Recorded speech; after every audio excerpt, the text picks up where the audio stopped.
Caitlin Clark is the only woman in basketball to ever sign with Wilson Basketball, and she's the only athlete since Michael Jordan to do so.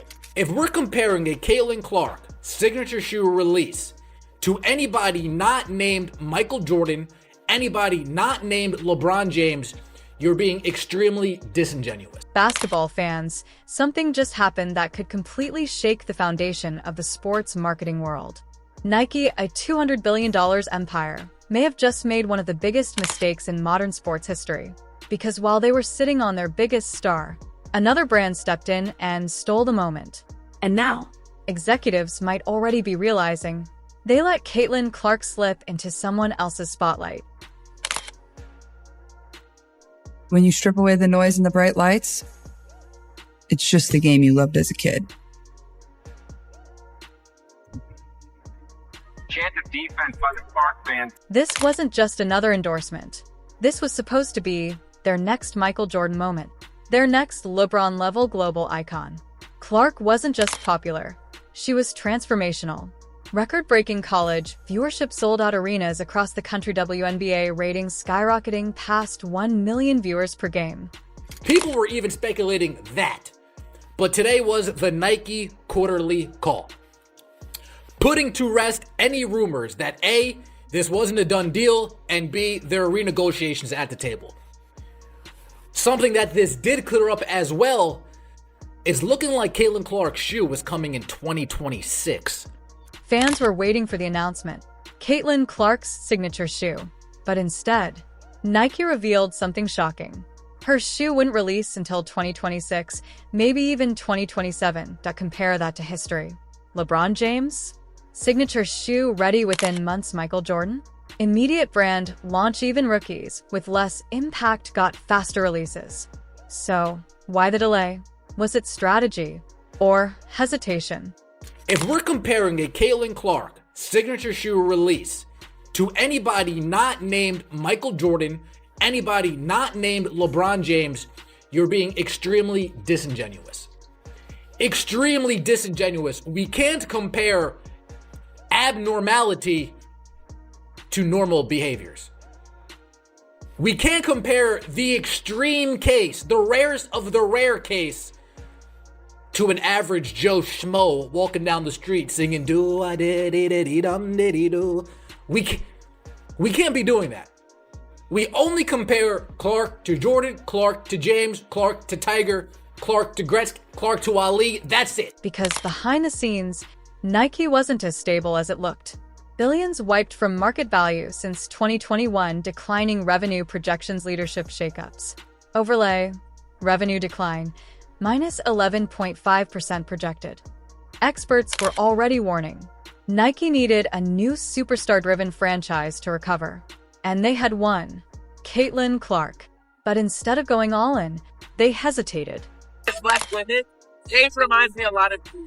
Like, you say it's not really about me. And she knows how her privilege got her to that point. And also, like, she's good at basketball, obviously. Like, she understands her privilege and like, pushes her over the top. And it reminds me a lot of. At the same time, tensions were building inside the WNBA landscape.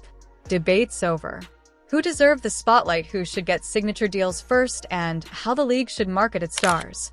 Aya Wilson received major promotion and a signature shoe rollout first. Meanwhile, Clark, despite record-breaking impact, was still waiting, and it didn't stop there.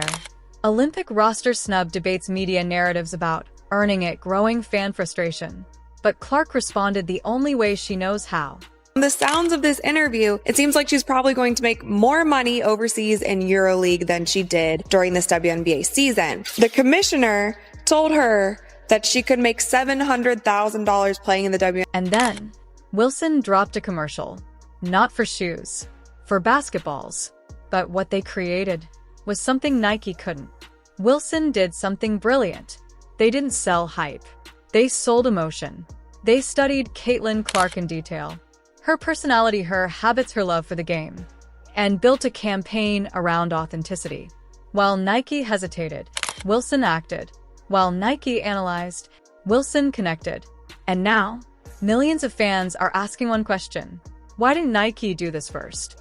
Because in today's sports world, attention is everything. And for the first time, Nike might be losing control of the narrative. This isn't just about one commercial. This is about power shifting. If another brand can outmarket, Nike outconnect with fans, and build emotional loyalty around their athlete, then what happens next? Could Clark's biggest brand impact happen outside of Nike? Now all eyes are on Nike. Will they accelerate her signature shoe, launch a new campaign, or risk falling even further behind? Because the momentum is no longer theirs alone. This moment isn't just about brands. It's about something bigger. The evolution of women's basketball, the rise of a generational superstar, and a reminder that in sports, just like in business, if you wait too long, someone else will take your shot. So, what do you think? Did Nike make a massive mistake? Or is this all part of a bigger strategy? Drop your thoughts in the comments below. And if you want more deep dive sports stories like this, make sure to like, subscribe, and stay tuned, because this story is just getting started. The recent buzz surrounding Caitlin Clark, Nike, and Wilson has sparked a fascinating conversation about the intersection of sports, marketing, and timing, revealing how even the biggest brands in the world can find themselves under unexpected pressure when they hesitate at the wrong moment.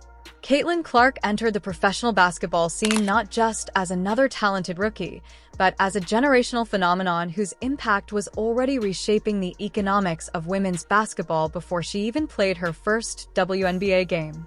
Her college career brought unprecedented attention to the sport, with record-breaking viewership numbers, sold-out arenas, and a cultural influence that extended far beyond the court, making her one of the most marketable athletes of her generation. Recognizing this, Nike secured her with a reported long-term deal worth millions, positioning her as a cornerstone for the future of their brand, particularly in the women's market. However, what initially appeared to be a strategic masterstroke began to raise questions when fans and analysts noticed a surprising delay in the rollout of her signature shoe, reportedly not expected until 2026 or later. In an era where speed, momentum, and cultural relevance are everything, this delay stood in stark contrast to how Nike historically handled transformative athletes like Michael Jordan and LeBron James, both of whom received immediate and aggressive branding support that helped define entire eras of sports marketing. The hesitation led to speculation about internal decision-making, brand strategy, and whether Nike was overanalyzing the moment instead of capitalizing on it.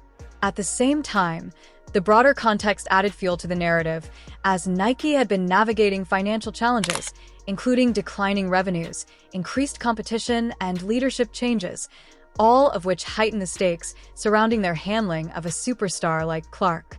Into this environment stepped Wilson, a company traditionally known for its basketball equipment rather than headline-grabbing marketing campaigns, which suddenly captured massive attention by releasing a deeply emotional and visually compelling commercial centered around Caitlin Clark. Instead of focusing on flashy endorsements or product hype, the campaign leaned into the essence of basketball itself, emphasizing nostalgia, passion, and the pure love of the game, with messaging that resonated strongly with fans across generations. The commercial storytelling approach stood out because it avoided controversy and instead highlighted authenticity, portraying Clark not just as a star, but as a symbol of why people fall in love with basketball in the first place. This strategic move proved incredibly effective, as it positioned Wilson as a brand that understood both the athlete and the audience, creating a powerful emotional connection that many felt Nike had not yet fully tapped into. The campaign also carried symbolic weight, as Clark became one of the very few athletes to have such a prominent association with Wilson, drawing subtle comparisons to legendary figures who transcended their sport and redefined brand partnerships. Meanwhile, the situation unfolded against the backdrop of ongoing discussions within women's basketball about recognition, opportunity, and the distribution of spotlight among players, including debates involving other stars like Aya Wilson and Angel Reese, which further complicated the narrative and influenced public perception. Clark's own performance only intensified the conversation, as she quickly proved her value on the professional stage by delivering standout performances, driving ticket sales, boosting television ratings, and becoming a central figure in the league's growth, reinforcing the argument that her marketability was not just hype, but a measurable reality. As the Wilson commercial gained traction online, generating millions of views and widespread praise, it began to highlight a stark contrast in approach. One brand acting decisively to capture the emotional narrative, while another appeared to be moving more cautiously despite having greater resources and